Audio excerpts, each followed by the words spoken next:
Good morning and a very, very happy morning. We are reading Power of Your Subconscious Mind, written by Joseph Murphy. हम chapter 19 शुरू कर रहे हैं और page number है 264 और इसमें बहुत ही इम्पॉर्टेंट टॉपिक है, वो है कि हम किस प्रकार से अपने सबकॉन्शियस माइंड को यूज़ करें। कि जो हमेशा डरते रहते हैं ना अपने, आप कहेंगे मैं तो किसी से नहीं डरता। डर कि मेरा बिजनेस ग्रो होगा कि नहीं, डर मेरे बच्चे का फ्यूचर क्या है, डर मेरी हेल्थ। अगर आप ये देखें ना, हमें हर छोटी छोटी चीज़ों से डर लगता है। ये इनबिल्ट है, ये हमारे में एक सर्वाइवल इंस्टिंक्ट है। और डर की जो एनर्जी है ना, ये सबसे लो लाइंग होती है। आपको पता है हम डर की वजह से कितने सारे कंपल्सिव काम अपने जीवन में करते हैं जो हम कभी करना नहीं चाहते। अगर आप मुझसे पूछें, मैं 63 हूँ, मेरे पास में एसेट्स हैं, ऐसी बात नहीं है, लेकिन मुझे तो भी डर लगता है क्योंकि मैंने मेरे पापा को बीमार देखा, बहुत सारा रुपया उसमें खर्च होते हुए देखा। तो मुझे लग रहा है अरे ऐसा नहीं हो कि भाई कोई कारण से पैसा यूज़ हो जाए तो फिर अब मैं काम करना बंद कर दूं, तो क्या होगा। ये डर, डर कि कुछ हो जाए तो है, इसका कोई बेस नहीं है ना, और तो भी मैं डर रही हूँ ना। तो चलिए अपने इस चैप्टर में देखते हैं कि जोसेफ हमें क्या बताना चाह रहे हैं। और यहाँ पे रियल लाइफ एग्जाम्पल दे के वो बता रहे हैं कि मेरा एक स्टूडेंट था और उसको एक प्रोफेशनल एसोसिएशन में एज अ स्पीकर इनवाइट किया गया और वो हजारों लोगों के सामने बोलने से, जो कि बहुत इन्फ्लुएंशियल थे उसके अपने फील्ड में, उसको बहुत डर लग रहा था। डर को दूर करने के लिए उसने हर रोज़ 5 महीने, 5 महीने कह रही हूँ, 5 मिनट एक कुर्सी पे बैठा आराम से अपने आप को स्लोली, क्वाइटली, पॉजिटिवली बोला, I am going to master this fear. इस डर का मैं मालिक बन जाऊंगा। I am overcoming it now. अब मैं इसके प्रभाव से बाहर आ रहा हूँ।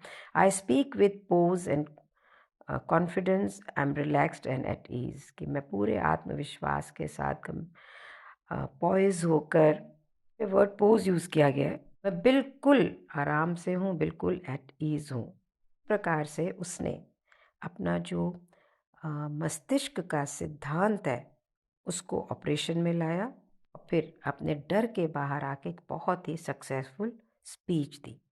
हमारा जो सबकॉन्शियस माइंड है ना, वो सजेशंस को मानता है, वो कंट्रोल्ड है सजेशंस के थ्रू।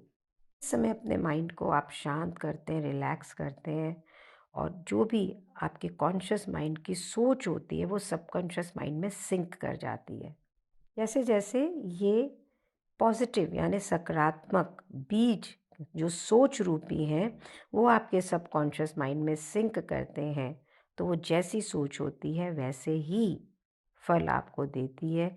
और क्योंकि आप अपने आप को बिल्कुल रिलैक्स करके इस पॉजिटिव सोच के साथ में होते हैं, तो आप पॉइज्ड, सीरीन और काम हो जाते हैं। लाइफ के अंदर किसी भी फेलियर, कोई भी बीमारी, कोई भी ह्यूमन रिलेशन के पीछे पता है क्या है? बहुत सारा डर। हमें हमारे भूतकाल से डर लगता है, अरे ऐसा हो गया था। हमें हमारे फ्यूचर से डर लगता है, ऐसा हो जाएगा। हमें बड़ी बूढ़ी उम्र से, हमें मृत्यु से, सब चीज़ से डर लगता है। लेकिन ये डर है क्या? डर ये एक माइंड में सोच है। इसका मतलब है कि हम अपनी सोच, अपनी खुद की सोच से डर रहे हैं। एक छोटा सा बच्चा डर के मारे बिल्कुल घबरा जाता है, पैरालाइज्ड हो जाता है, अगर उसको ये बोलें कि तुम्हारे बिस्तरे के नीचे कोई मॉन्स्टर है, वो तुम्हें रात को पकड़ लेगा।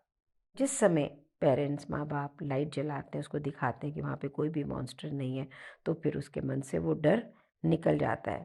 कहने का अभिप्राय क्या है कि वो बच्चा इस प्रकार से डर रहा था जैसे कि सच में मॉन्स्टर है, और फिर उसका ये डर, जो इसका ये फॉल्स थॉट है, वो हील भी हो गई, जैसे कि कभी वो डर एग्जिस्ट ही नहीं करता था। इसी तरह से ना हम बहुत सारे ऐसे डरों से वशीभूत रहते हैं जिसकी कोई रियलिटी नहीं है। ये एक शेडो की तरह हमारे पास समूह बना के रखते हैं, और इन शेडोज़ यानी परछाइयों की कोई रियलिटी नहीं होती है। 19th सेंचुरी में एक बहुत ही फेमस फिलोसोफर थे, रैल्फ वाल्डो एमर्सन। वो कहते थे जिन चीज़ों से तुम्हें डर लगता है उन चीज़ों को तुम ज़रूर करो, तो वो डर वहीं पे ख़त्म हो जाएगा। डर खुद कहता है कि मुझे बहुत डर लगता था शुरू के अंदर कि मैं ऑडियंस के सामने बैठ के बोलूँगा, और मैं उस डर से प्रभावित रहता तो आज आप ये किताब पढ़ नहीं हो रहे होते। कहते मैंने एमर्सन की एडवाइस को लिया और ऑडियंस के सामने गया, बोला और ग्रेजुअली जैसे जैसे मैं अपनी इस प्रैक्टिस में रहा, मेरे को डर कम करने लगने लग गया, मैं कंफर्टेबल हो गया और बल्कि रादर उसके बाद में मुझे स्पीकिंग असाइनमेंट्स अच्छी लगने लग गई। मैंने वो काम किया जिससे मुझे डर लग रहा था और इससे मेरा डर बिल्कुल ख़त्म हो गया। जिस समय आप पॉजिटिवली अफर्म करते हैं कि आप अपने डर से विजय पा लेंगे और आप एक डेफिनेट डिसीजन में आ जाते हैं कॉन्शियस माइंड को, तो आप सब कॉन्शियस माइंड को ताकत देते हैं जो कि आपकी सोच की प्रकृति के हिसाब से आपको रिस्पॉन्स करता है। यहाँ पे एक और रियल एग्जाम्पल दे रहे हैं जेनेट एर, यंग ओपेरा सिंगर, जो अपने करियर को ही उसने छोड़ दिया क्योंकि उसको इतना डर लगता था स्टेज पे आने से। और जिस वक्त उसको एक मेजर रोल ओपेरा प्रोडक्शन के ऑडिशन के लिए बुलाया गया तो उसे ये मालूम था कि ये मेरा आखिरी चांस है सफलता के लिए, लेकिन स्टेज राइट इतना ज़्यादा पावरफुल था कि उसे ये पता था कि जब तक उसने इसको मैनेज नहीं किया ना वो वापस से फेल हो जाएगी। उसने इस डर से ऊपर आने के लिए अपने आप को एक कमरे में आइसोलेट किया, अपने बॉडी को बेस्ट रूप से रिलैक्स किया, माइंड को रिलैक्स किया और फिर अपने जो ये फियर की जो सजेशन थी उसको काउंटर एक्ट किया, डोमिनेट किया सबकॉन्शियस माइंड को स्लोली क्वाइटली इन शब्दों के साथ में, मैं बहुत अच्छा गाती हूँ, मैं पॉइज्ड हूँ, सीरीन हूँ, आत्मविश्वास है और मैं शांत हूँ। सिटिंग में उसने 5 से 10 मिनट इसके बारे में बात की और हफ्ते भर के बाद में वो काफ़ी कॉन्फिडेंट थी, पॉइज्ड थी और जिस समय समय आया उसने एक आउटस्टैंडिंग ऑडिशन दी। अगर आप इस प्रोसीजर को अपनी सिचुएशन में यूज़ करें और बिल्कुल सेरेनिटी यानी शांति के साथ में, कॉन्फिडेंटली यानी आत्मविश्वास के साथ में करें, तो किसी भी प्रकार का कोई भी डर अगर आपको लग रहा है ना तो उसकी मृत्यु पक्की है। पेज नंबर 267 पे बुक बात कर रही है फियर ऑफ फेलियर से, कि मैं असफल ना हो जाऊं उसका डर, जो कि स्टूडेंट्स को तो होता है, हम सबको होता है। यहाँ पे जोसेफ कहते हैं कि मुझे बहुत सारे स्टूडेंट्स यूनिवर्सिटी में जो होते हैं वो कंप्लेन करते हैं कि हमें सब कुछ याद करने के बाद में, आने के बाद में, सारी चीज़ें आने के बाद में, लेकिन जिस समय मैं एग्ज़ाम में बैठता हूँ तो मैं बिल्कुल ब्लैंक हो जाता हूँ। हम सब ने ऐसे सिमिलर एक्सपीरियंसेस ज़रूर किए होंगे। कि एक्सप्लेनेशन कहाँ पे, जो सबकॉन्शियस माइंड का सिद्धांत है उसके अंदर। जोसेफ ने जब इसके ऊपर काम किया तो उन्होंने ये देखा कि वो बच्चे पढ़ तो रहे हैं लेकिन एक आइडिया, डर कि हम फेल ना हो जाएं, इसलिए माइंड में क्या जा रहा है, सबकॉन्शियस माइंड में हम फेल ना हो जाएं, फेलियर का आइडिया वहाँ जा रहा है। तो failure, fear of failure itself creates in a real life fear of failure, और यहाँ से उन्हें एमनीजिया भी होता था। तो यहाँ पे एक मेडिकल स्टूडेंट शीला क्लास की सबसे ब्रिलियंट स्टूडेंट थी, जिस समय रिटर्न या ओरल को एग्ज़ाम होते थे तो उसको लगता था कि वो बिल्कुल ब्लैंक हो गई। तो राइटर कहता है कि मैंने शीला को एक्सप्लेन किया, क्योंकि वो हमेशा चिंता करती है, ब्रूड करती है कि वो फेल ना हो जाए एग्ज़ाम से पहले। ये नेगेटिव थॉट उसके अंदर डर को चार्ज करती है। ये डर की पावरफुल इमोशन तो सबकॉन्शियस माइंड वस्तुनिष्ठ कर देता है, लाइफ के अंदर ले आता है।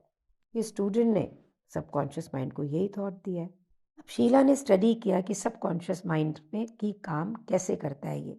शीला ने सीखा कि उसका सबकॉन्शियस माइंड काम कैसे करता है। उसने देखा, जाना कि ये स्टोर हाउस है मेमोरी का और इसके पास हर उस चीज़ का रिकॉर्ड है जो उसने सीखी, पढ़ी मेडिकल ट्रेनिंग के अंदर या अदरवाइज।